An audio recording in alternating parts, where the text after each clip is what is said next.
Thank the Force, we're live Thursday at not 10 o'clock Eastern Time. I almost said 10 o'clock Eastern Time. It's 8:10 Eastern Time. And I'm telling you, I sprinted out of the classroom to get here as fast as I could. My professor was having a quick conversation as we were doing this. It was a long day. We have testing going on. So I was getting 2-hour blocks with my students, grad school, but we made it just in time before it got a little bit desperate. My name's Tyler. I'm joined by Luke and Mr. Tom himself to talk about, for the last time ever, our initial thoughts on Andor episodes. The energy is ramped up. OKC Game 6 tonight. Chance to go to the Western Conference Finals tonight is on the line. We have an Andor finale to talk about. I'm watching Rogue One Saturday at some point. So many good things going on in our lives. Luke, Tom, how are we doing? What is the vibe? Tom, I can't wait to hear about your Stephen Colbert experience with Tony Gilroy and Diego Luna. That's got to be a core memory for sure. But what is our vibe check going into this evening? Tom, I'll start with you tonight. Vibe check. Oh, so much to say. It was the finale for me was such a roller coaster. And because I had a lot of things going on outside of Andor, family-wise, I mean, not bad things. I had a graduation to get to early Wednesday morning, and I didn't get home. I didn't get to bed till really late because they screened episode 10, but that was it. And then they had the Q&A, and then I had to rush home to see 11 and 12. So, yeah, it was a roller coaster of emotions. I remember so strongly the ending of every Star Wars trilogy, of every season of their shows, and it was always so bittersweet. And I wake up the next day and I'm depressed and wondering, did I like it as much as I did, or am I just sad that it's over? And that happened for Andor as well. So real quick, as Tyler alluded to, I went to the Paley Museum in Manhattan on Tuesday night to see, it was supposed to be a conversation between Stephen Colbert and Tony Gilroy, and we noticed that there were 3 chairs set up. So we were speculating, because hoping that a surprise guest would come out, and we thought, because they had that live stream on StarWars.com, that it would be Diego Luna, and sure enough, they started the conversation, and Stephen Colbert was like, "This would be better with Diego Luna. Is he around?" And out from the back of the auditorium, he comes running in and sits down, and we went bananas. Oh my gosh. There in the chat. Good to see you, Manslayer. It's been a while since we've seen you in here. I hope all is well down there. So that's an incredible experience. That's just one that you'll always remember for sure. And it's up there. I think they, like, everyone that goes to different events like that. I talked to so many people that have like their core memory Star Wars experience, and like that's definitely going to be one of yours, I'm sure. I like, when you send me that picture, I was like, oh my goodness, just to be in the room, the electricity, the energy level, the anticipation over what was about to happen. But like you said, the sadness, the tears, the emotions, because it is over. And anytime we go on one of these Star Wars journeys, it's gonna feel that way, because this one was so definitive. It was so final, everything. It wasn't like when we go see maybe the Mando and Grogu movie next year, part of you is going to be like, we're going to see these guys, assuming, Mando doesn't die in the movie, but it's like, what's our next adventure with them? We don't know if it's going to be the final one, versus with, like you said, the trilogies and the shows. Like, this is very final. But Luke, where's the vibe check out today? I'm sure that I'm a little surprised when I hopped on here last minute. I didn't just see you doing your usual smiling self. You looked a little bit more like melancholy, contemplative. I'm curious, what's the vibe check going on? Well, Andor was so good, and I love talking to my fiance about it. I love that she's kind of come alongside me and like become a really big Star Wars fan. So I have someone to just constantly bug about it, and she actually listens and talks back.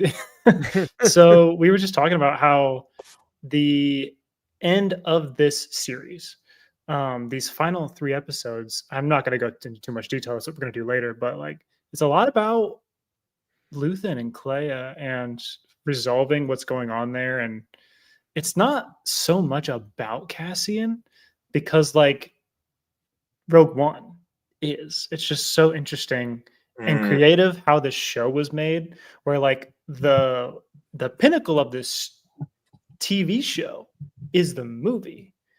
It's like really creative. It's really cool. And I think that it's going to hit me the most that like the show is over next week when episodes are not coming out. I think that's just how I process things, is like it ended this week. I still feel like the show is like going on for me because the conversation is very much still active on my like feeds and stuff. But next week on Tuesday, there are not going to be any more episodes. And that is when I think I'm going to go, man, this thing is really over. Like it ended. I'm going to go back and watch the YouTube, like, because Star Wars has posted like the breakdown of like the making of this 3 episodes and this 3 episodes. So I haven't watched 10 through 12 yet. I know that when I do, it's going to just rip me apart. So I just have put that off. But the vibes are amazing because the show was amazing. So yeah. I don't know if they'll be able to do this, but I would love a gallery similar to what they got for like the first couple of seasons of Mando, you know, some of the other shows that they've done, where we could have the, you know, the cast do that round table and talk about the making of the show and everything that went in it, just in a place on Disney Plus where we have that, versus having to go look at different interviews and or go to the Star Wars website, go here, like just having it on the Disney Plus platform under the Star Wars umbrella would be really nice, just for that uniformity. And like Luke said, it does feel like very fresh. But I mean, immediately after I watched it, and then even waking up the next day, I get very like sentimental about these things, like a lot of people do when it comes to Star Wars, and thinking about what the franchise means to me. Like Star Wars, this was an episode that this show was one that made me think that, you know, when the Book of Boba Fett ended, I wasn't sitting there going, you know, in deep thought. Like, it's not that the Book of Boba Fett is bad. I really enjoy the Book of Boba Fett, but, you know, it's not designed like Andor is to really make you think and contemplate, you know, societal structures, things going on in our world, and while still enjoying this incredible story that takes place in the Star Wars. Like, that's not what like some of those shows are designed to do, like this one. And so when it's over and I think about like the gravity of what this means for everything that I've already watched and I've known since I was, you know, 4 years old, you know, like Cassian, I've been in this fight since I was 6 years old. And the way that Andor, it doesn't revolutionize anything that I thought about, you know, the rebellion, so to speak, from the standpoint of, you know, I knew that there were heroes that we didn't know about the rebellion, but it amplifies everything that I thought about the rebellion. It makes it more special. It makes it more integral to who I am as a Star Wars fan, and then what that means to me as a person being a Star Wars fan, the lessons that I've learned. And so this show is all of those things. And also it's going to be timeless because it's such a great reminder of what could happen in our own, you know, areas of life. Is we've talked throughout the show of like, are we a Gorman that's sitting and watching something? Are we one of the people on Coruscant that is watching from afar and doing nothing? Are we one of these senators in our cushy places of prestige and power and choosing to remain on the side of the Empire? And that the Andor forces you to do that. So I can't wait to get into the last 3 episodes with you guys tonight and talk about just the fun Star Warsy things, but also, you know, some of the other themes that we see, you know, come out and have a good time here. But I want to ask, you know, for your rating real quick for the last 3 episodes. We've gone, you know, pretty high for most of the time, but I'm curious. Luke, you mentioned you gave last week 9.5 because you were wondering and you're holding out for a 10 this week. So my question for you is, are you giving a 10 for these last 3 episodes? And if not, do you retroactively change last week's score to be above this week's score, depending on how it works? Because you said you couldn't go 10 last week because you wanted to give room for something that could be greater. I am indeed giving my first 10 out of 10. I like these that much. I thought they were that good. I think when Dedra comes into the shop, Clea acting like a team of 3 apparently to get to Luthen. It felt perfect to me. It did. It just was like, I'll always remember sitting in that chair and watching those 3 episodes and feeling like I was on the edge of my seat, and I was probably, my fiance was laughing at me because I'm just like, oh my, like I'm reacting so much. They were that good for me, and to wrap up the entire 2-season show, let alone this season, in such a poignant way of this Luthen Rail character who we're introduced to in the show, and his end and his progeny like Clea moving on. It's a 10 for me. I just felt that there wasn't anything that I was like, I gotta dock it for a little. No. And I haven't said that really at all anyways, but like this did culminate perfectly for me. I'm saying 10 out of 10. I love that. Tom? Okay, so I had the privilege of watching episode 10, the Luthen episode, on a big screen with an audience. Let me tell you what an experience that is. I feel like Andor belongs on the big screen. I mean, I've heard rumors that they're going to do, I don't know if you guys heard that. I don't know if it's true. I don't think it was a good source, but that they might, for the anniversary of Rogue One next year, the 10th anniversary, they might do a condensed version of the show and release it theatrically before Rogue One. I heard that. I can't. Yeah, I will pay to sit there too, for all whatever many hours that is. What is that, like 20 hours? I mean, just financially, when you think about it, Disney spent a lot of money on this show. I mean, obviously, I think it was worth every penny, but that would be a great way for them to recoup some of the money. I would definitely see it. When you watch it with an audience, that scene with Dedra and Luthen in the shop in the beginning of that show, you got to watch that like 10 times.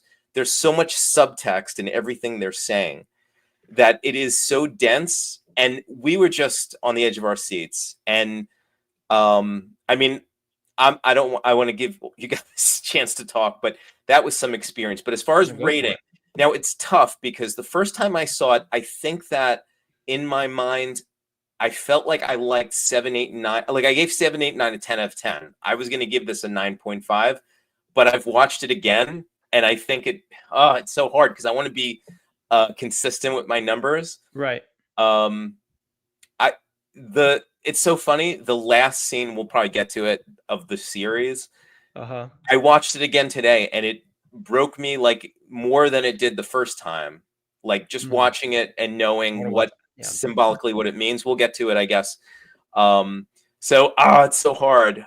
I'm going to say 10 out of 10 because I feel like it was the culmination of everything. I feel like the second time watching, like I explained the first time watching it too, I only had, I knew I only had a few hours of sleep left before I had to get up and go to that graduation. I rushed home from Manhattan, which took a while.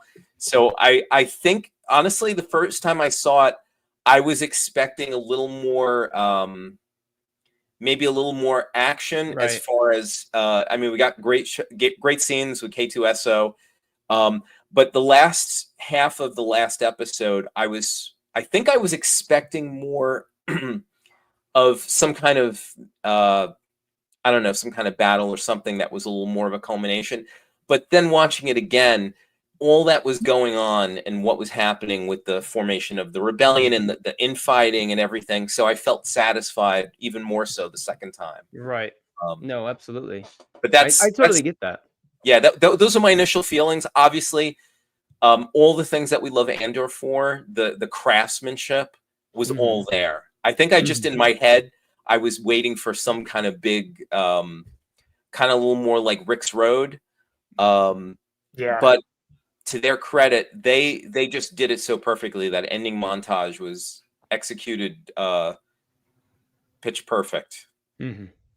So I'm going 9. I just have to go with 9. I think that sentimentality maybe would push this at a 10, but if I'm going purely on what I saw. I just don't think it's possible for those last 3 episodes of the 3rd arc.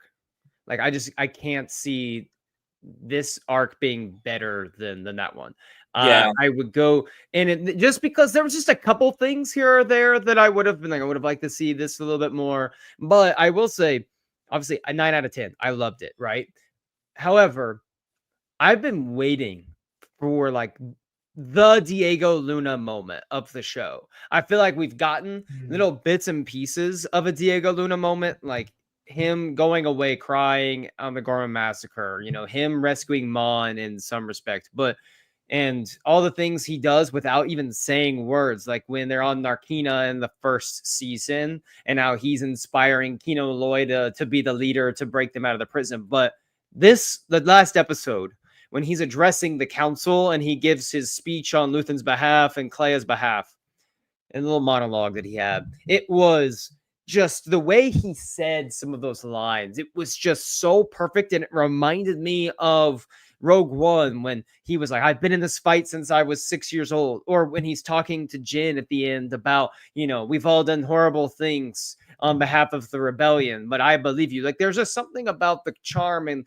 charisma and just like the passion that Diego Luna brings as Cassian Andor that I've been waiting to see in some sort of like monologue, speech, impassioned moment. And we got that in the 10th episode, which is like one of my favorite things. And then the smaller moments, like this was all about having, like, yes, there's the tension, there's the back and forth, but like the smaller, softer moments of like Clea not saying any words in episode 10, like the last, 35 minutes of the show, she says nothing but says everything at the exact same time.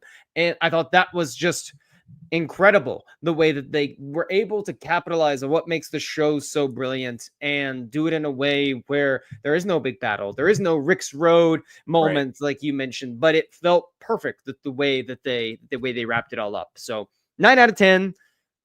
Selfishly, yes, maybe a little bit more would have liked, but what that is, I can't even say. It felt like, you know, this was the last 3 needed to be that final setup to Rogue One, and we got it. Versus the last 3 were gonna be the big thing that pushes the rebellion over the edge. But I'm ready if you are to go ahead and just start diving into every aspect of these. Yeah, go for it. Before we do that, I just want to say something real quick. I wish I would have recorded the conversation with Colbert, Gilroy, and Diego Luna. I was trying to find it. I couldn't really find it. I'm going to see if someone did it, because it was priceless. And I'm probably going to be throwing things out because there were certain questions I had that he answered and I haven't heard in any interviews. Yes. So I'll be throwing those out as we go. I'll see if I can, so if I sound like I'm going to just blurt things out, I'll let you know.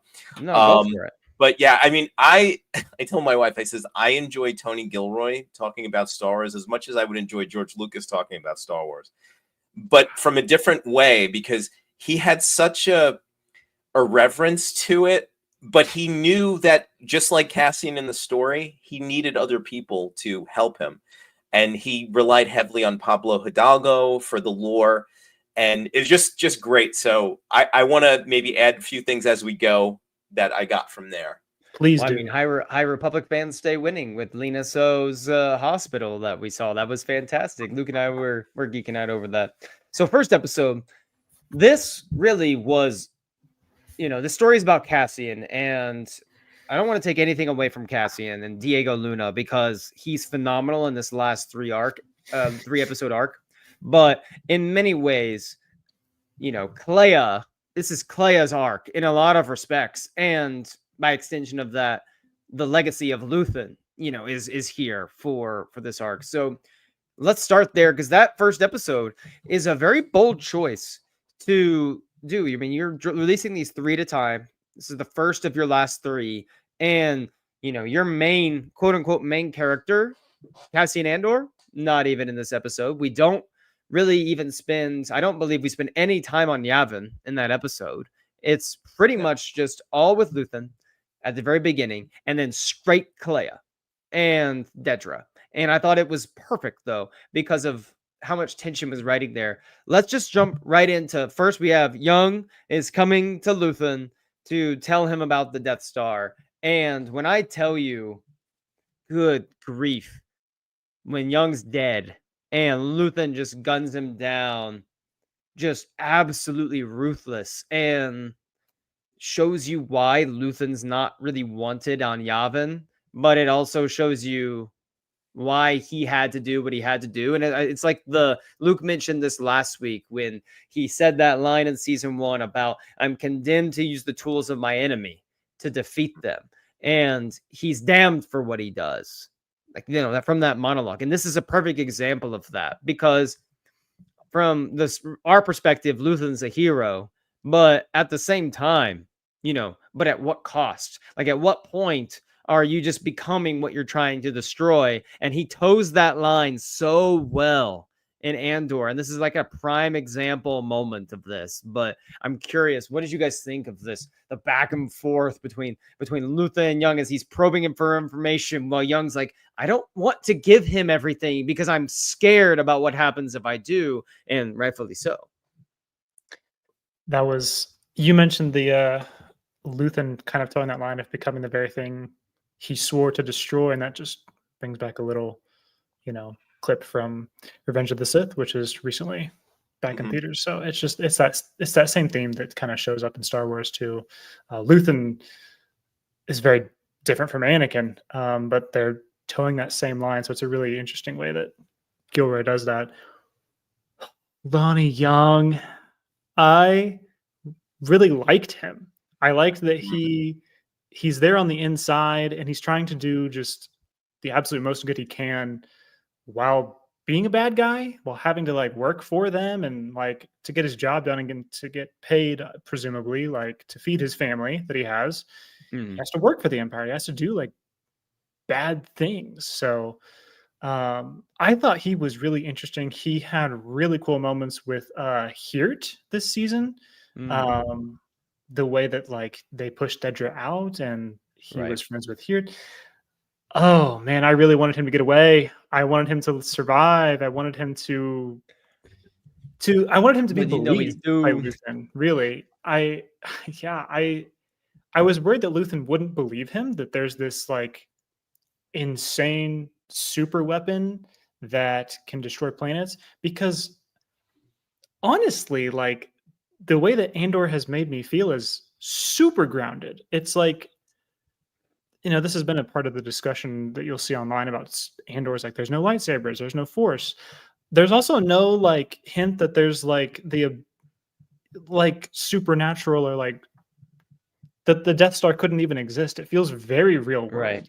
So I was listening to Lonnie and I'm like, that's so unbelievable, even in this show, Andor, which is in Star Wars. Like, we know the Death Star, and that my heart just went out for him. And for him to get gunned down like that, I felt like the hole was in my chest. And then it makes you wonder, like, what happened to his family, as because he's got kids, he's got a wife, all those things.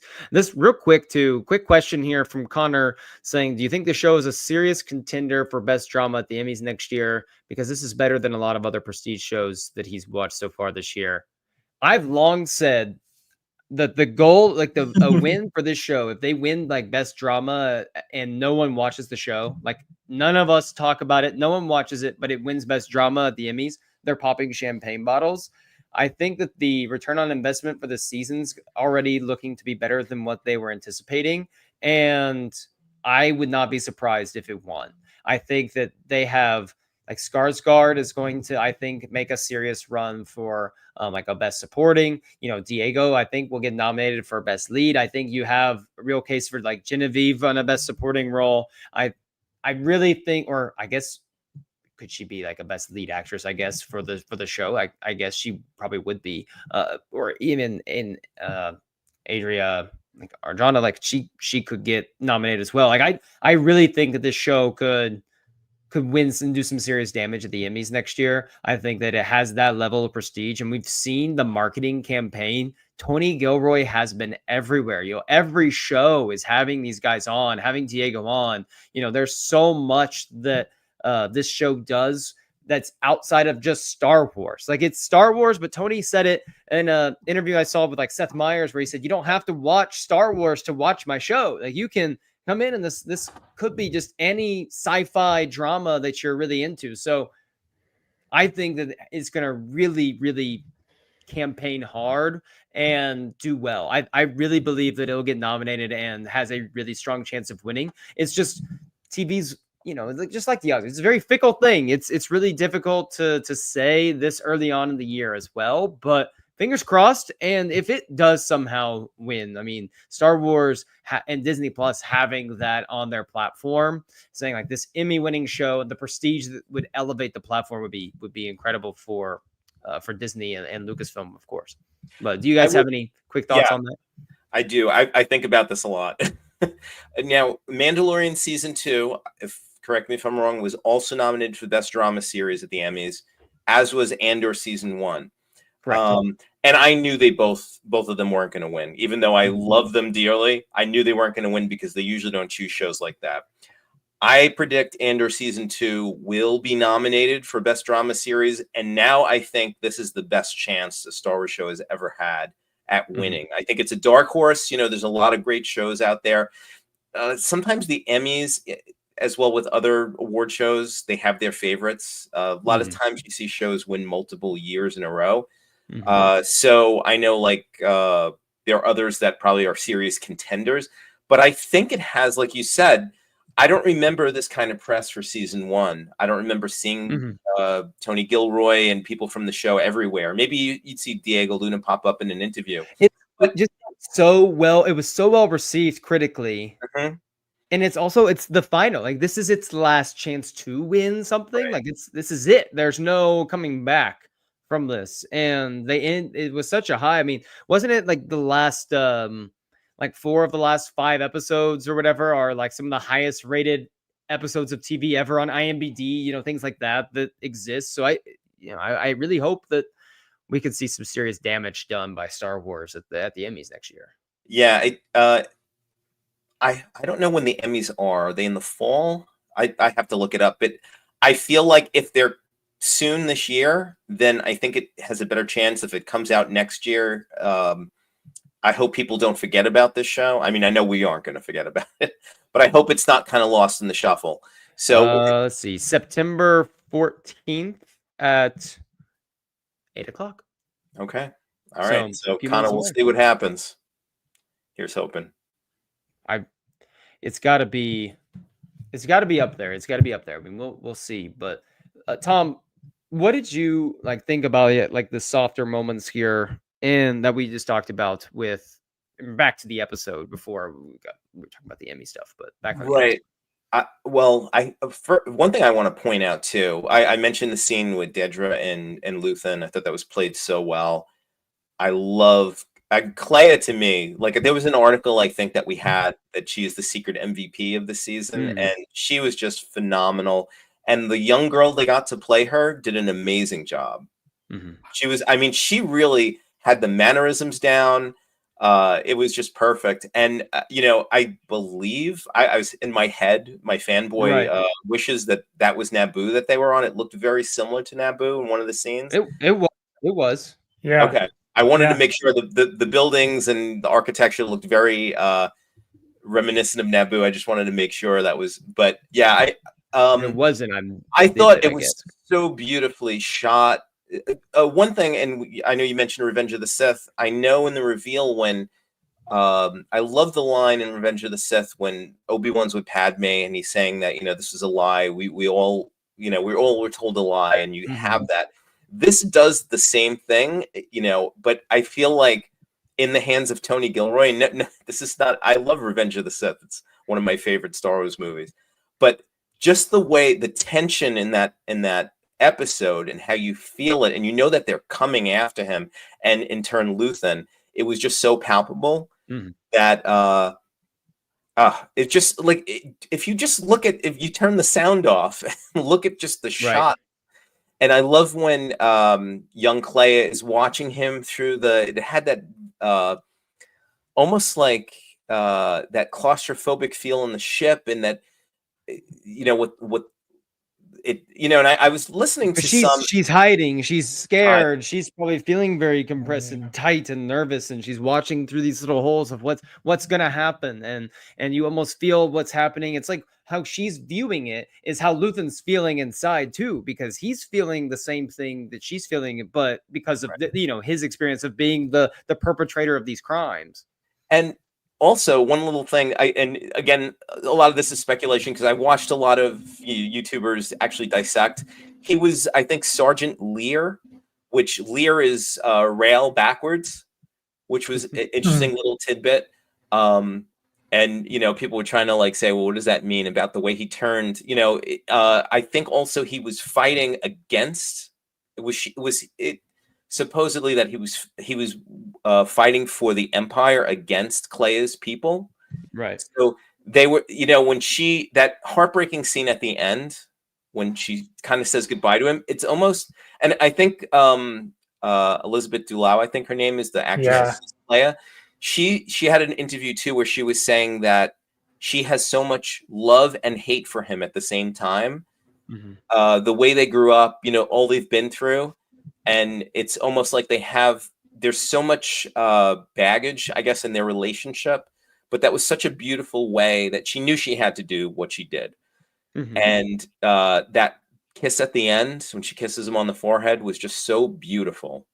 It reminded me of The Last Jedi when Luke kisses Leia goodbye. Mm-hmm. There was actually an episode of, not Star Wars, but of years ago of ER, when one of the characters, was a doctor, I think it was Noah Wiley's character, I think.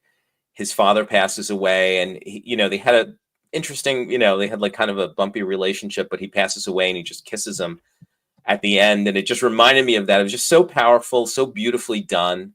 The slow fade to black at the end, just crafted beautifully. Mm-hmm. Gosh.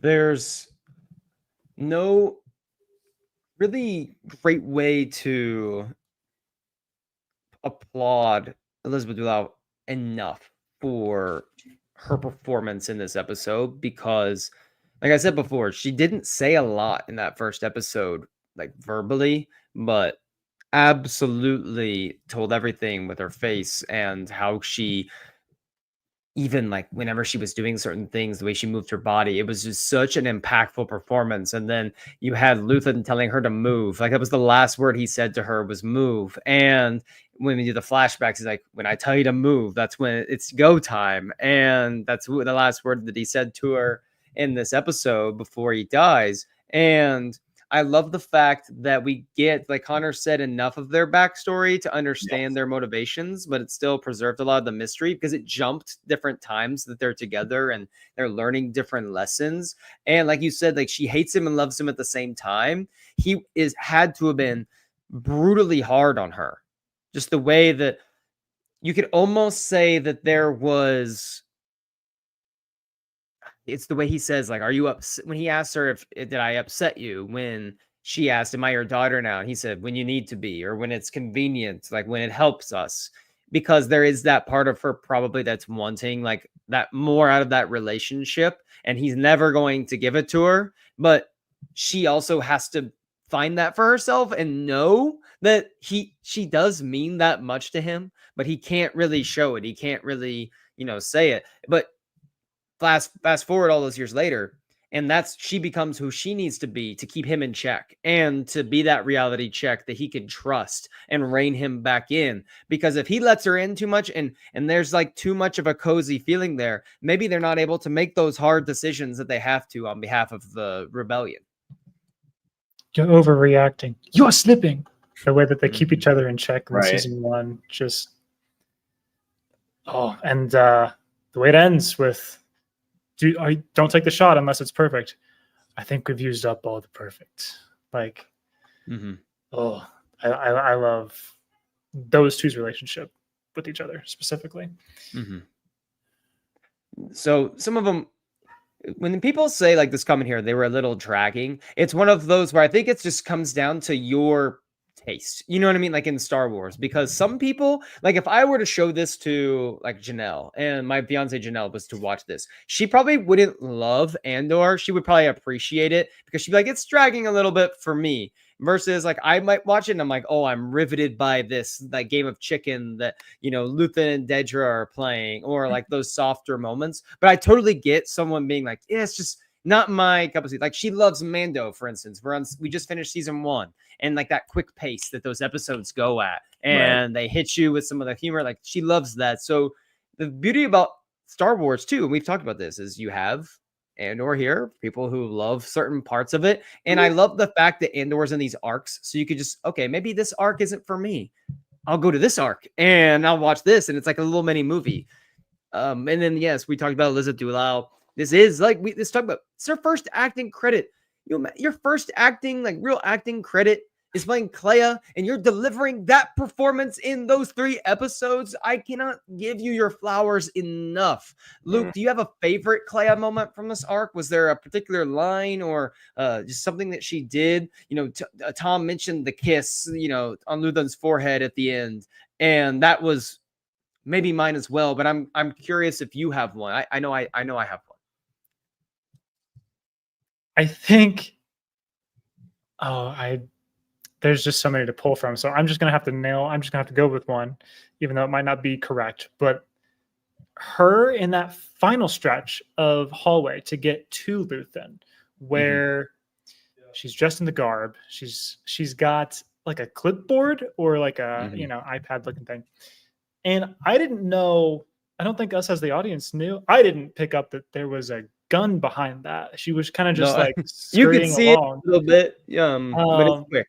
And the first instance when she pops that out and someone's like, what you don't have clearance to be here, and just pops him. And the way that she like can handle that dead body and move it across, like her physicality, the way that she moves, which we've talked about already on this episode, like her performance was just super impactful to me, because she isn't someone who's had lots of speeches and tons of dialogue, but she is so expressive. She is so impactful with just her body language. And I think that scene there where she is having to sneak and quickly, pull this gun, like it was just everything for me. It was the embodiment of like, it was everything for me.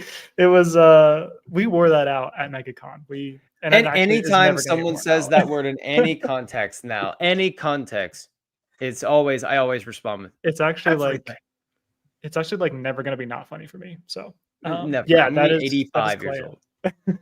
So in the second episode, my Clea moment that I really appreciated was when Cassian gets there and she essentially just says, "It would be you that would be there." I really appreciated that, and just the way she conveyed all those emotions of she's desperate for help, and she was maybe not even sure that help was going to come, but the fact that it's Cassian, she's like, it would be this person, the one that almost was there from the very beginning, because the rebellion was being built, but Aldhani was essentially the coming out party for the rebellion in many ways, and Cassian was obviously an integral part of that.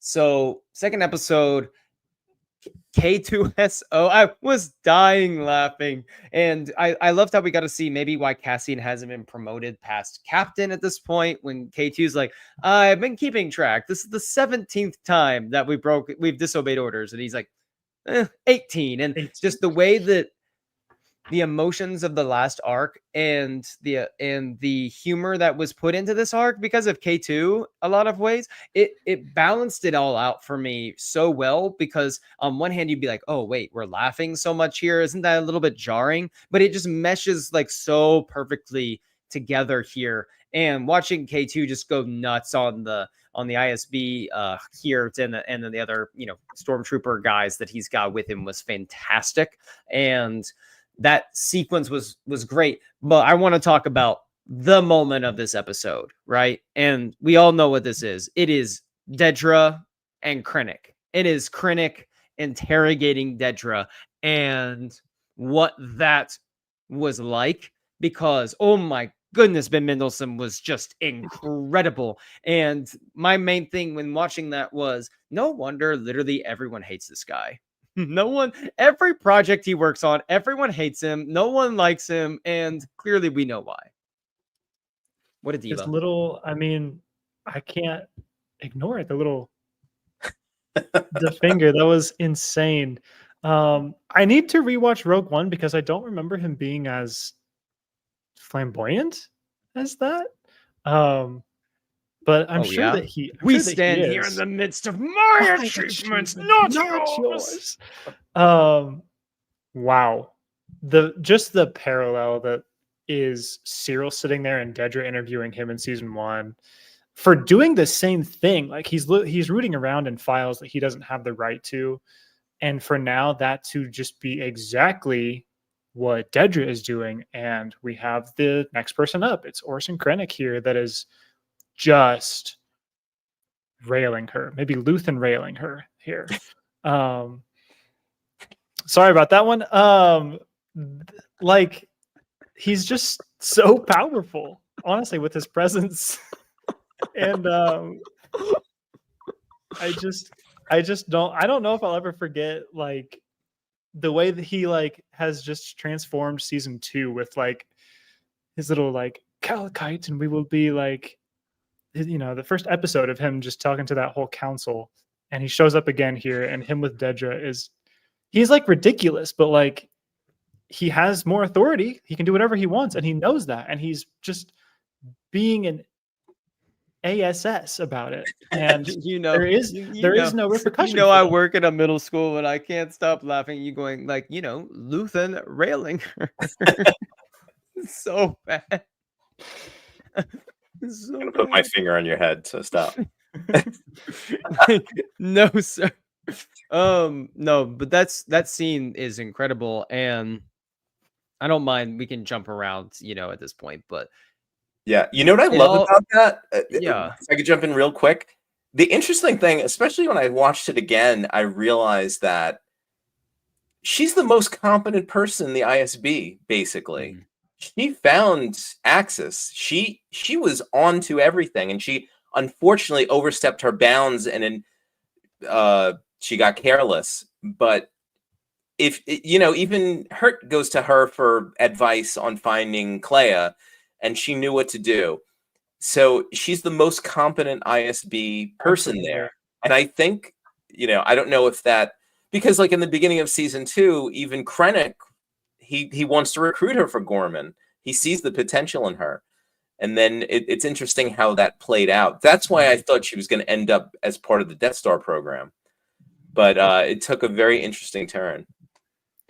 Krennic is amazing. And Dedra, though, being a victim of this very regime that she is perpetrating, you know, it was because, and Krennic, basically, Dedra's whole life in the ISB at this point has been about finding Axis and uncovering this rebel network by any means necessary, and she's taken down because of being accused as possibly being like a rebel spy.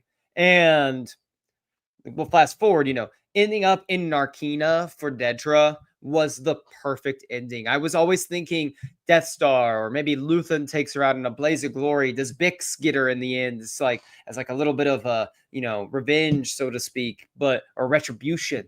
But ending up on Narkina, like I don't know how we didn't think of that as like a possible ending for her, because I guess in our eyes she's so Empire, but the way that she is quote unquote defeated by the very system that she's employing, like fascism doesn't stop. Like, you know, Partagaz meets the same thing. The fascism doesn't care. It's always looking for someone to push down. And Krennic dies by that same system because Tarkin is like, you know, I've had enough of this. I don't care if he's down there. He's a liability to me at this point. So it's just the ladder into the chain just keeps moving up. And Dedra falling victim to that and ending back up in a similar situation where she started, in this prison, alone, in a cell, by herself for essentially the rest of her life, is just what a perfect ending for her character. And she's I want to talk, let's debate Dedra a little bit, because I've seen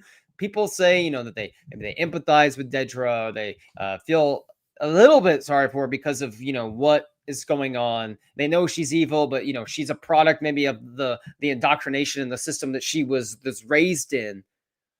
I'm on the opposite side of the spectrum. I was so excited that she ended up in Narkina, that she's going to have the worst life possible. I don't know. I guess that she just feels so pure evil to me. Like there is no redemptive quality in Dedra. I can go because I think I've had some probably interesting takes on Dedra where I've maybe thought that she was a little better of a person than she actually is. I was really just rooting for the good in everybody. I always do that. But the show is over. We know the end of her arc. I am very happy with where she ended up. I think that where she ended up, and I think I saw that it's Narkina 2, not Narkina 5. Yeah, right. It doesn't matter. Like, I think it's so much worse than her dying on the Death Star. I think that's a release. That's like, she kind of skirts by retribution and restoration. She is now forced to live this out for we know that they are making up our sentences as we go. Like her sentence is like forever. Even if she gets released, she's going back to Narkina 1 or 3 or 4, whatever. Like the only release she gets is stepping onto the hot floor. I wonder, when you think about it, and we could probably have this discussion after we talk about the third episode of the arc, but the Empire is going to fall in what, 7 or 8 years, 6 to 8 years.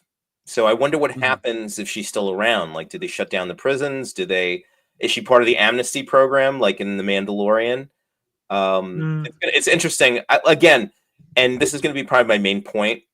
A lot of the more characters survived than I thought would, but I don't know if I want to see them without Tony Gilroy controlling. Right. So, but they're out there. And, we talked about this, like he says, I think she ultimately blames Axis, for a lot of this, for Gorman, Cyril's death. She's very ahead in her work, becomes obsessed with finding Luthen, finds Luthen. That game of chicken they play is just incredible. Those two going at it. Luthen just essentially taking himself out. It was a great culmination to both of their arcs, I felt like. But let's get into the rebellion side of things maybe at this point, because we've delved into Dedra now for a little while. Cassian, breaks orders, comes and rescues Clea, brings Clea back and gives the message about this secret weapon. And I have to tell you, that's the speech that he gives to I think it's Senator Tectuna, you have Radis, Bail. How happy were you to see Radis? Oh, dude, when I saw I know you're a big Radis. My guy, let's go. Stephen Stanton joined one of our lives. Oh, really? Yes. Nice. Friend of the pod, Stephen Stanton. Like legitimate friend of Star the Wars pod. News. Yeah, legitimate. Hey. Yes. But then, I love Radis. But then him doing all that, like you have Radis, Tuna, you have Bail Organa, Mon, and then, I don't know, Senator Fartface, whatever that one guy's name is. I hate him. He sucks. He's the worst. But when he's talking about how he's giving them the message and seeing how most of them are kind of rejecting him, and those two senators suck. Like all they do is complain every time and say how we can't do something. And even Bail is being hesitant. I'm getting mad at Bail Organa of all people here. And it was just the way Cassian said, I know Luthen, like the good and the bad. And the way, I don't remember the exact the way the line went, but it was, what I'm talking about. The one where he said to see Luthen's name getting dragged like this by people who haven't sacrificed half of what he did for the rebellion is like disgraceful, essentially, like is what he was saying. But the way he delivered that line, and it's one of those indescribable qualities that some actors just have, the way they can deliver something, and it's impactful on its own merit, but the way that person says it and the way that they're able to get their message across, goosebumps every time, like Skarsgård's monologue in the last season. But the way Cassian said that, it was so good. It was my favorite moment of all 3 episodes, that part right there, because it was Cassian and the leaders of the rebellion, and you see why these are our heroes. The Alliance is here, and they're still afraid to act. And because they are still afraid to act, that's part of why, some like of these heroes that we're going to have in a few years are going to die. Like in some level. Like Cassian's not going to live because of the rebellion's like fear to act, and they had to go in on this secret solo mission at first. There's some level to that, but amazing moment by Diego Luna and Cassian having that moment to advocate for Luthen, because none of this would exist without him, and his legacy like living on with Clea surviving, I thought was great. Like Clea lives, Luthen's legacy lives on. I thought that was a beautiful way for Luthen's story to end but still continue at the same time.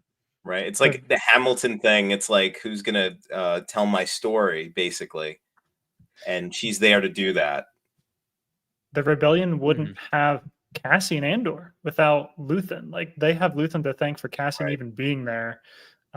Whisking him away at the end of season 1, episode 3 was the start of that. And so I loved seeing him.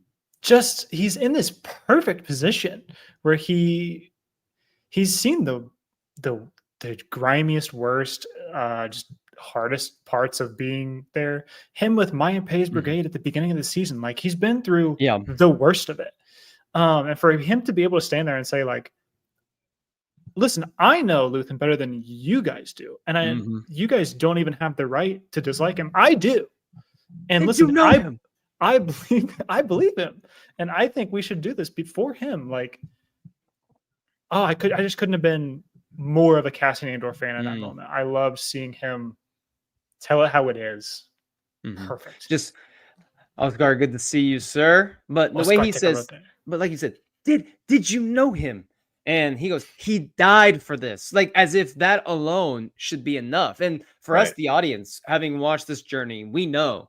And for Cassian, because he knows Luthen, he knows that if Luthen's dying for this, it is worth acting upon immediately. And I love how Mon, you could tell Mon wants to do more, but she's a little bit handicapped by the Alliance and like the Council, which is a good, I don't think intentional foreshadowing, but it's some foreshadowing of what we see in Ahsoka, what we know is going to happen to the New Republic, and Mon as a leader being handicapped a little bit by some people that aren't necessarily the best leaders for the New Republic. I'm going to kill you.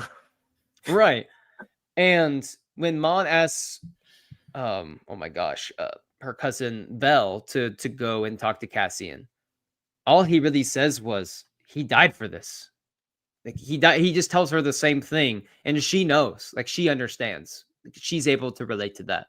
And I love that. And you're angry as you're watching, because you're thinking back to his monologue. You're thinking about how he was getting all of this together. And it just reminds you that even in the rebellion, some of the people that are leading the rebellion are not the best leaders for the rebellion. Like, some of them aren't, just like them when the New Republic's formed. Some of these people, they're not great leaders for the rebellion. You're going to have good ones. You're going to have bad ones. And thankfully, the rebellion has enough of these heroes willing to step up and do what needs to be done.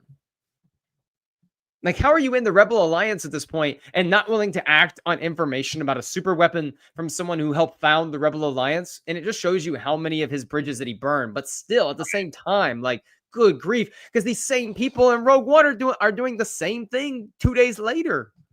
Yeah. The way I took it is that they felt he was they saw him like another version of Saw Gerrera. Someone that they had to, I guess, they had to watch. They didn't trust.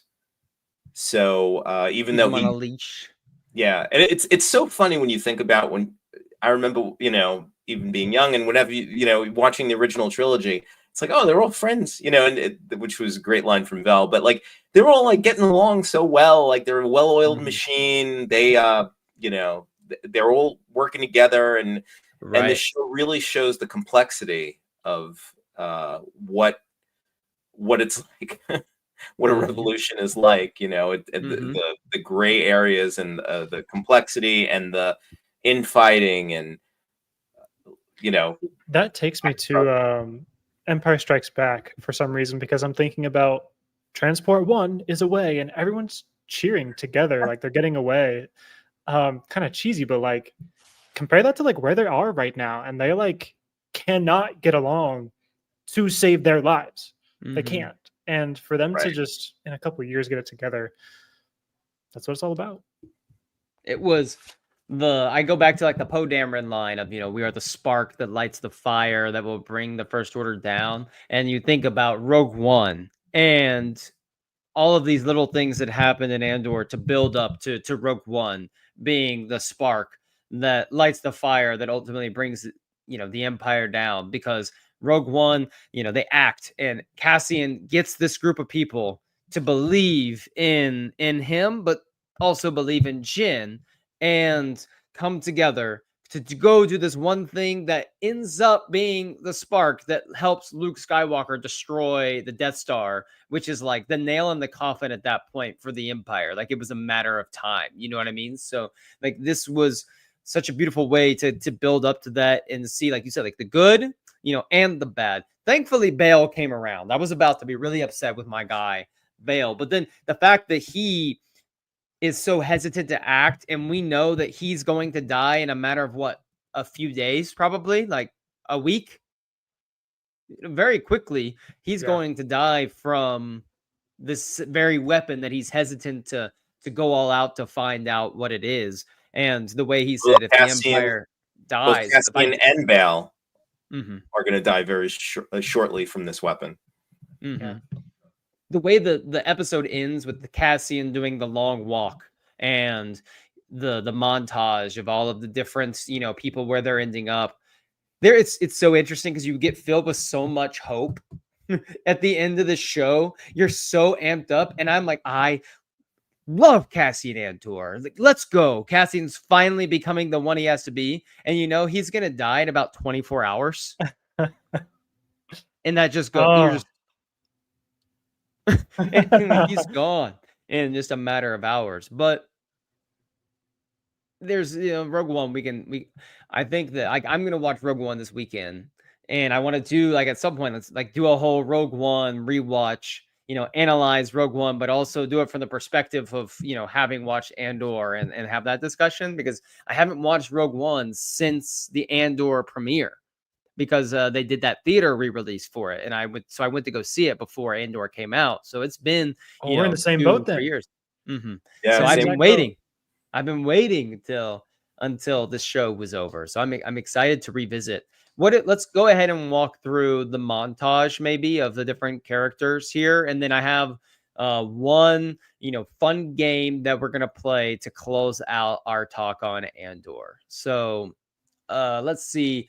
Did you guys have a particular moment in the montage you want to start with? I mean, we can start with the last shot of the series. We can go with some of the smaller moments in the montage. Is there one that's calling any of your guys' names? I can just throw this out there that are we talking about like him the slow walk? Yeah, the slow walk, the So montage to boom, boom, boom.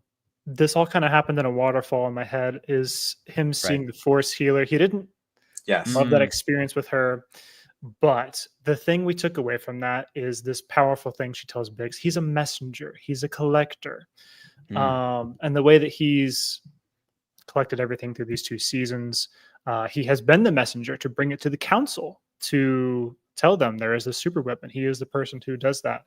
But also, I kind of took it a little bit meta, and that this show called Andor is a messenger for us, the viewers. Like, it's telling us something. It's telling us to be wary of your fascist governments. Be wary of too strict, like the government whole thing with the parallels to the real life. I think this show is a messenger for the people to like wake up to some things that society has tried to normalize. So I just saw a little twofold there, that he's being sent off to the Rogue One mission, and we're being sent off as people that have been enlightened by season 2 of Andor to go out into the rest of our lives and carry this same message that the show gave us. I felt that at the end of this. Yeah, I felt that, and I love with the Force healer when he sees her, he gives her the, it's very subtle, that like kind of like nod to her, and I thought that was good. It was almost like he accepted that destiny. Yeah, it reminded me in a very different context of nods, but one of my probably 5 or 6 favorite moments in Star Wars is when Luke says, "I'm a Jedi like my father before me," and then does the little nod to Vader, to Anakin right behind him. And that was, in a sense, Luke finally accepting, like, and knowing who he is, and being completely firm in that, turning away from the dark side. And like you said, this is Cassian. He looks at the Force healer, just that nod, and the way the Force healer kind of gives him that look of, not that Cassian knows he's about to go die, but there has to be something running in his head. Like, this is what this has all been about. Like, this, everything is finally coming into motion, full steam ahead. And every sacrifice that I've made, every big thing that's gotten me this point has been bringing me here. And he probably remembered what she said. And in a way, I think looking at her too and the nodding is accepting, yes, what she told him, but also what Bix was telling him about himself. And I think he probably was thinking about her in that moment as he's, giving the nod to her, because in a way, he would have never had that encounter with the Force healer if it wasn't for Bix wanting him to. So yeah, that was a great one. Leia obviously surviving was big time. I enjoy that Willman had a little bit to play here, but we didn't spend, too much time there. Let's go ahead. Last shot of the show. Bix, walking the fields. Oh, before B, we saw B with a friend. He has a friend. He's okay. Yay. And we saw Bix, though, with baby Cassian. And clearly, yes, Cassian's a father, and the trope of the pregnant woman that leaves is not necessarily always my favorite, but in this, the way that it was handled and the way they did it in this one, I think is just really flawless. And I just want to know what you guys thought about that sequence before I maybe dive into my own thoughts. I thought that those shots of her are so beautiful. Just the way it was done. I think Tony Gilroy said in an interview they didn't even have the fields where they were shooting the earlier, I guess, the first arc for Mineral. So he had to do some of that. Like, I think they needed a different location, or he did it like some kind of soundstage, or they built the area, and then I guess they did extensions to the scenery. So, okay, the shots of her are just gorgeous. They're like photographs or works of art of her with the baby. And when she was holding, they didn't even reveal if it's a boy or a girl, but she's holding the baby and she looks off. It reminded me of the last shot of Rogue One. Well, not the last shot, but the last time we see Cassian when he's holding on to Jyn. And it just, when I thought that, I got really emotional. I love that. So, beautiful. Just beautiful. The music. Oh, one little note about the music, because I was noticing this. I know, I'm going to forget his name now. Who scored Rogue One? Was that Giacchino? Yes, Mike Giacchino. They said that the person that did the score for season 2 of Andor said that he started with the electronic music, and as the season went on, he moved to more orchestral music, which is what they have at the end. So it matches the tone. It goes right into Rogue One. I thought that was a pretty cool. Wow. Yeah. That is really cool. That's really intentional. That's why you have to see this like again and again. You catch one thing Tony did say at the Q&A is he said that I made a show that you can't watch with your phone, that you have to put your phone down and watch. And the reward to that is that it's going to be timeless. You're going to see it in 10 years and pick new things out. So I thought that was really cool. I love that so much. It's just, we've been saying that for a while, that we felt this is going to be a timeless project that's going to exist forever and never lose any of the weight or value attached to it. If anything, it'll just gain in value as it goes on. Luke, Bix, the baby. I want to see the baby.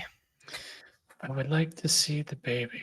It's crazy that she was holding like baby Poe Dameron. Like, I can't believe some of the theories I saw were just insane, but I'm so glad that just canonically can't be true.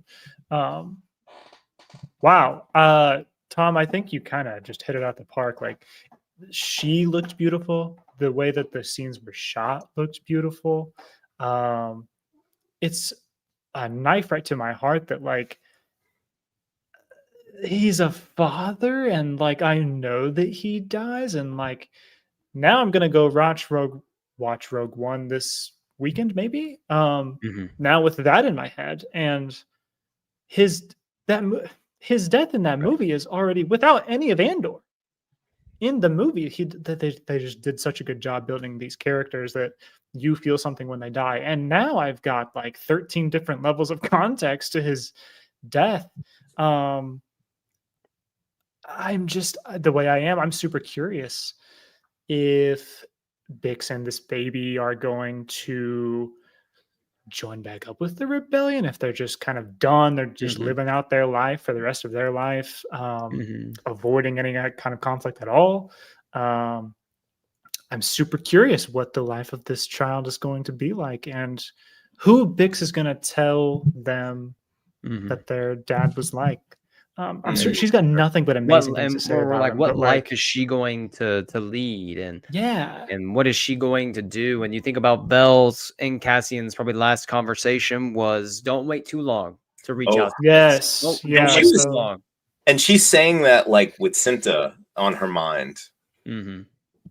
yeah, And wow, it was just like Luthen's legacies living on through Clea. It was the same thing with Cassian has Bix and now has his son, and his legacy will live on beyond just the rebellion and the Empire falling being a part of Cassian's legacy, but something much more like personal, which is, Cassian said there's nothing more important than this, talking about his relationship to Bix mm, and knowing that the culmination of that is he has a kid and he's like nothing is more important than this, and Bix is going to carry that with her forever because she chose the rebellion, over being with Cassian, but also the fact that she will carry like their child for forever and be able to have that closeness, and how difficult that's going to be too for her. But I can't wait to, it's one of those things where I want to see more of what happens to these characters, but at the same time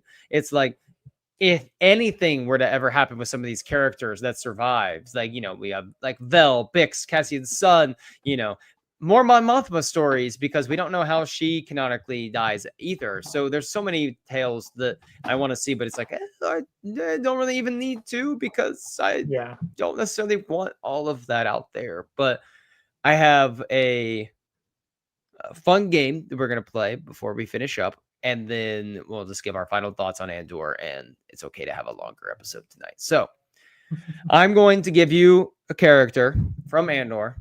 I have 1, 2, 3, 4, 5, 6, 7. I just went with 8. And if I've left off someone like really critical, that I'm sorry. Like, it's on me. It's a big cast, but I went with 8. And if I left someone off, I'm sorry. That we can do this again later. You're gonna give me your favorite like moments of Andor with that character, but you're going to also give me a 3-word phrase that comes to mind when you think of this character. Like, when I say this character, what's the first 3 words that come to mind when you think of this character? And so, favorite moment, 3 words. Or do you want to do one? We can do 1 word if that's easier. That's fine. We can do up to 3. Which one? Okay. That's there we go. The new parameters are, I'll give you 8 characters. You have up to 3 I'm so words bad at this. that you can do to I'm with you, describe this Tom. character, and then you will do your favorite moment of the series with this character, Cassian Andor. Luke, you're on the clock. Favorite moment of the 3 words. Rapid fire. Favorite moment is him Rapid fire, Luke. escaping Ferrix for the first time in that season. He's driving the bike away. All right, we'll go. How about this? We'll do the favorite moments, and then like I'll go your favorite moment, Tom's favorite moment. That gives you a second to get your 3 words as well. So, Tom, favorite Cassian Andor moment.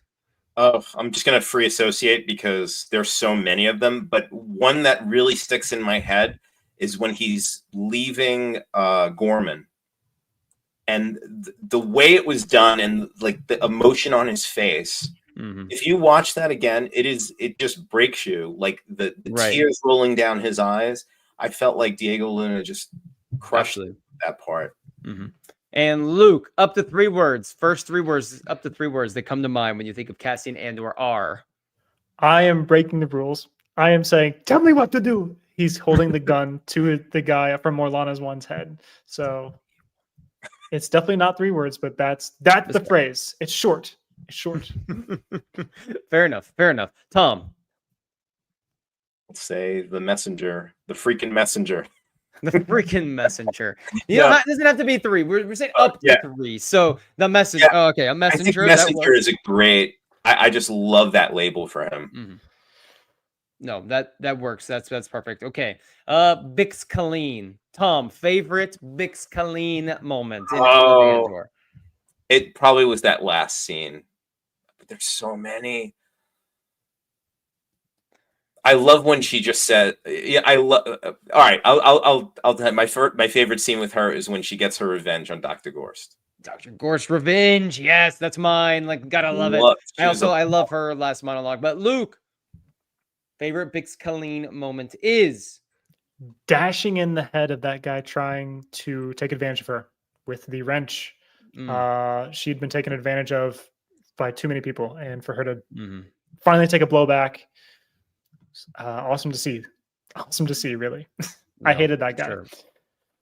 Absolutely. Tom, I'll say short phrase for what comes to mind when you think of Bix Colleen. I'll say tough but vulnerable. I feel like Adria played that role with the toughness that she needed, but she had this vulnerability and this soft warmness to her that was just so amazing. She is the embodiment of like strong and fierce, but can also like reach underneath all of that and really touch you in a great way. Luke, short phrase that describes Bix. Loving sacrifice. Loving sacrifice is good. All right. Luthen Rail. Luke, favorite Luthen Rail moment. He's gonna take. I gotta go with the what do you sacrifice? His whole monologue there. I mean, he did it 10 times in a row until he felt comfortable getting it there. So it will stick with me forever. Like his phrasing, some of his wording is just perfect. Absolutely. 100% agree. Tom. If I can't pick that one since he did, you can go with it. No, well, I'll be different. I'll pick episode 10, his confrontation with Dedra. I love the line, by the way, when he says, "You'll have a whole galaxy of people that are waiting to disgust you." That was one of the best lines I've ever heard in my life. No, 110%. Luke, your phrase when you think of Luthen, first phrase. Cold, calm, and calculated. I love it. Tom. Total badass. Total badass. Everything. Yes. Mon Mothma. Tom, favorite Mon Mothma moment in all of Andor is. All right. I'm glad I go first for this because I'll say the speech. The speech. The difference between the truth, what we know to be true. The monster will come for us all. Isn't a bit. Oh. When it is ripped from our hands, she does that so well. Genevieve O'Reilly is just serving in every way in Andor. Luke, favorite Mon Mothma moment. Go. Kind of our introduction to Tay Kalma. He thinks he's got too strong of a political taste for her, and we wind up by the end of that scene. Perhaps you'll find my taste in politics a little strong for your taste. like Smile. She gives it right back, and the subtext in that scene that we've talked about already, so well. She's so good. Man, Tay Kalma, what a loser. All right, Tom, your short phrase for Mon Mothma that comes to mind. Just off the top of my head, confident, disciplined, but lonely. That's good. Luke? Yeah, I was going to say lonely at the top.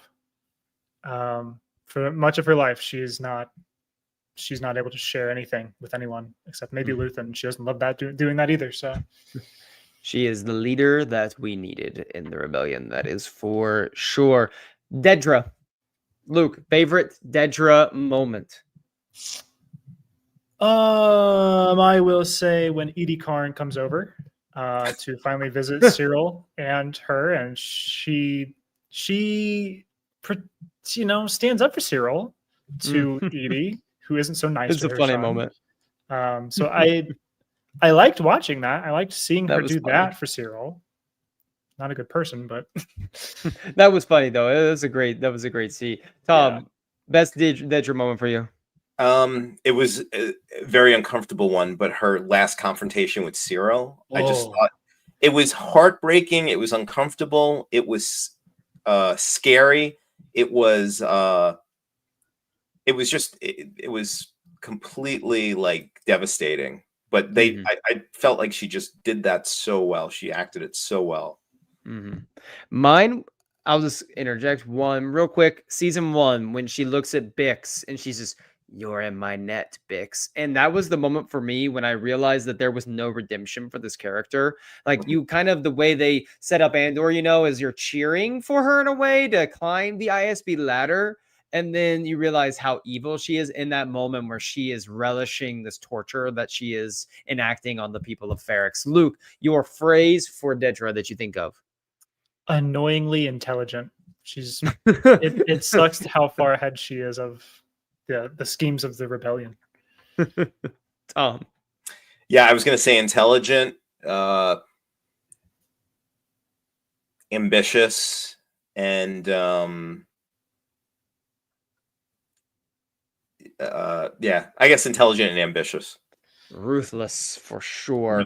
Let's see. I got 3 more here. Clea, favorite Clea moment, Tom. Oh my gosh. There's so many. I'm like trying to think of one. Right. She has so many great lines. I'm just gonna pick one out of a hat. When the scene when she's trying to get the listening device out of that artifact, I thought that was just so tense and so amazing. One of many great scenes she had. Yeah, that's up there for That's a fantastic pick. Luke. I'm gonna go with immediately following Aldani.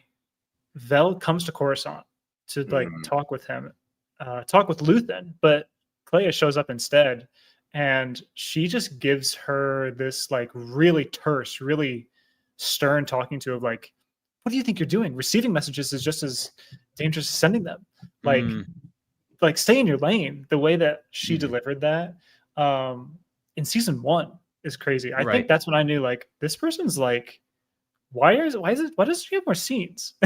That was her coming out party of this person is way more important than I thought she was maybe before. And yeah, I thought she was kind of incredible. just Luthen's assistant. No, she's fully capable. Like they're both in this. Yeah. Tom, your phrase for Clea. I would say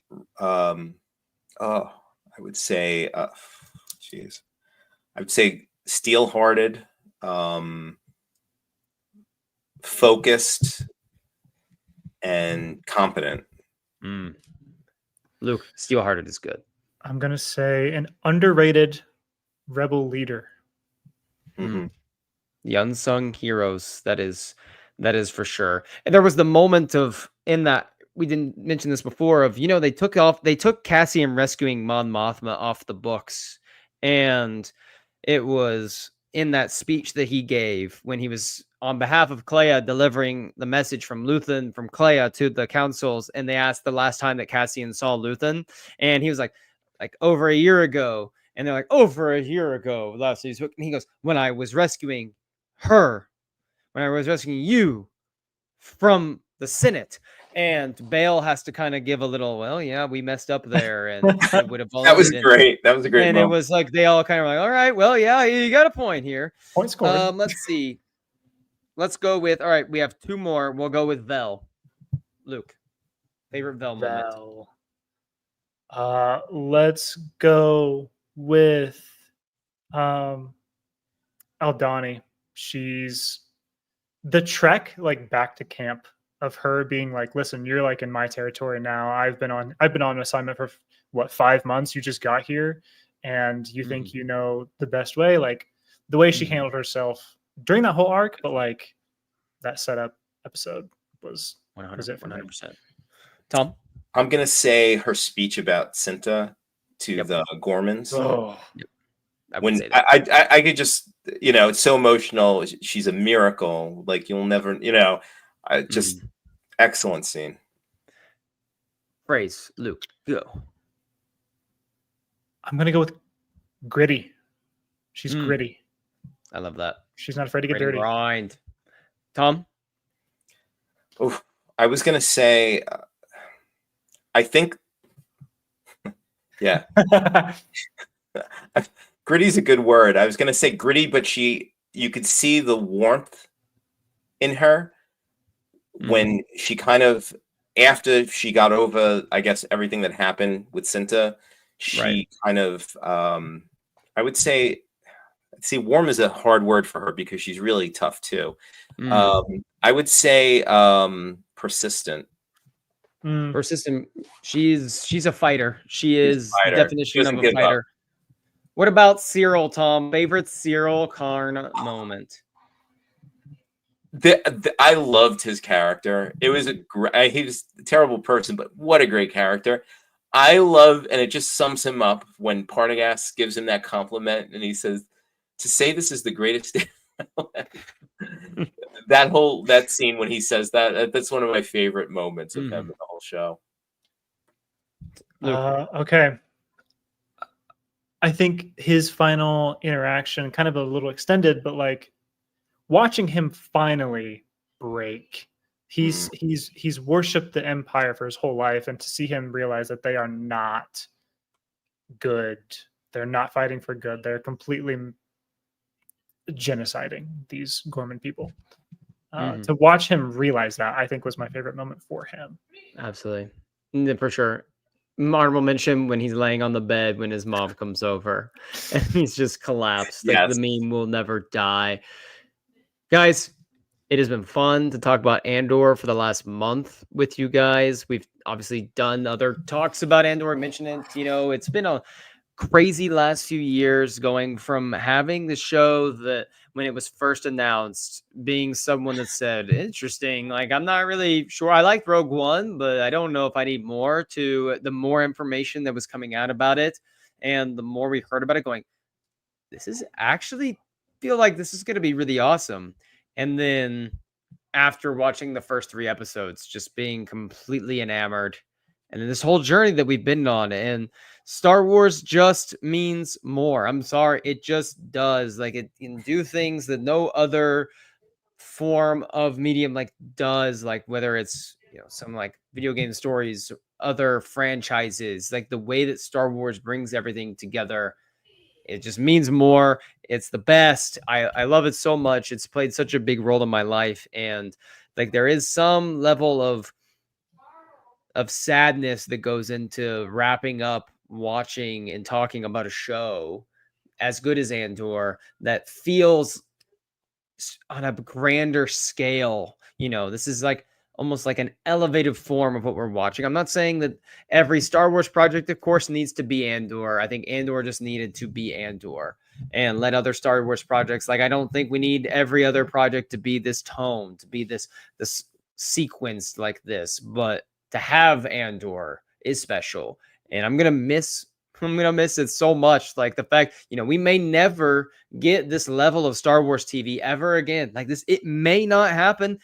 There's a good chance it doesn't happen. So that's something I'm really excited about.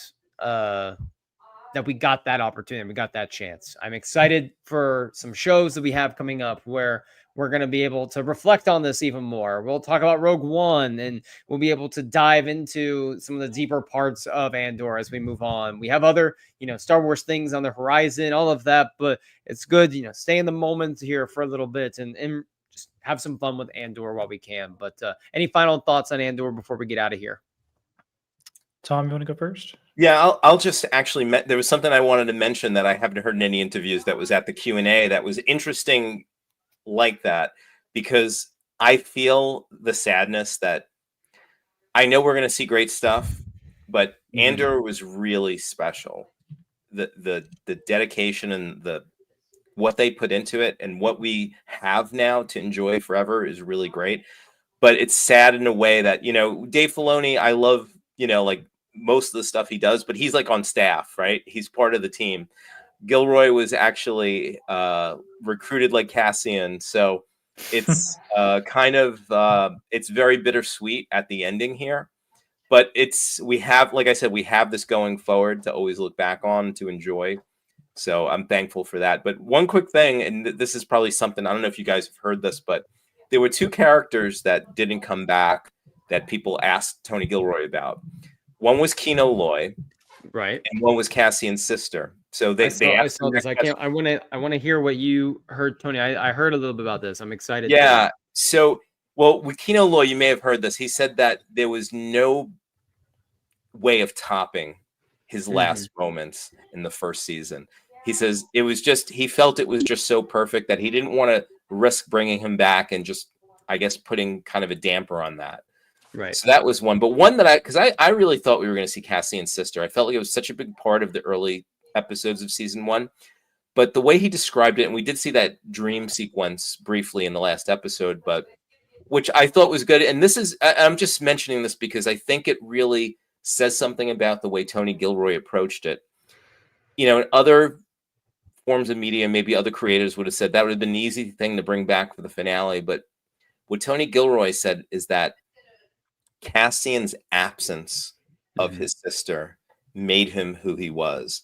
That feeling, that loneliness, that yearning, and to keep her absent from his life was just so much more powerful. And I just thought that was great. And I feel like I hope that creators in the future of Star Wars media will really, instead, I know there's something to be said for fan service or things we want to all see. Right. But I hope that they really put story first. I hope they look at the high bar that Andor has set. And like you said, not everything is going to be like this. Skeleton Crew, totally different tone. Mandalorian is a different tone. But I hope that they look back at this and say, this is possible. We proved it's possible to have this in our universe. So those are my final thoughts. I love that. Amazing. I can just echo so much, and I'll try to add in my own thoughts, but like echoing, like it's such a special show, and this has been such a special time in my life that I've had the ability to be on this show, that I've got the time to be here and to watch Star Wars, and for it to mean so much to me. Like Tyler, you made that phrase that is just perfect, where Star Wars just means more. It does. The stories from 1977 till today, they just mean so much more than any other kind of thing that's just made for entertainment. This has got something to say. This has got something that just has a lot of heart behind it. Andor is one of these shows that maybe more so than others, like you just feel it. You feel the love that was put into this, the care that was put into this, the intentionality behind every decision to put the scrap of clothing on their costumes, or like you just said, there's the incredible creative sense to leave out a character because it actually makes the story better, to put someone in because it makes it better. I've never seen just decision making go so right. Making a show, everything just felt like it was perfect. Oh, one other thing too. I'm sorry, I'll let you finish. No, you're good. You're just good. On that point, Diego Luna said it was so planned down to the letter because they had some extra time with COVID and the strikes. But he said that a lot of times you'll go on a show. It was very interesting. We'll talk about this maybe in another episode about how Tony Gilroy, how he described how TV is made today and how hard it is for TV directors. And we'll get into that. But Diego Luna said that what you saw is what you got. Like basically what we saw on the printed page is what you got. There wasn't, and Tony Gilroy, he wouldn't be on set all the time because he wanted the directors of those episodes to do their thing. So he felt like showing up would be, kind of looking over their shoulder. He didn't want to do that. So he wasn't on set a ton. other than some of his other contributions and when he had to be. But yeah, like you said, I'll let you finish. I'm sorry to cut you off. Oh no, that was perfect. You've got more insight than I do because you listen to it come straight from the man himself. So yeah, I'm just always going to be able to look back on this couple months of my life and think about how happy Andor made me feel, amongst other things going on in my life. But like, this show has meant a lot, and it's made me. I've been a huge Star Wars fan for the past since like 2018 is when I really dove deep, and this is the first time I've felt in a while that I've been like pulled back even deeper by Star Wars, not by me wanting to dive in deeper on my own accord. Like Star Wars pulled me in, and it's just been the first time that I've felt that in a little while. So I just have so much thanks to give to this team. Absolutely, it has been a joy and an honor.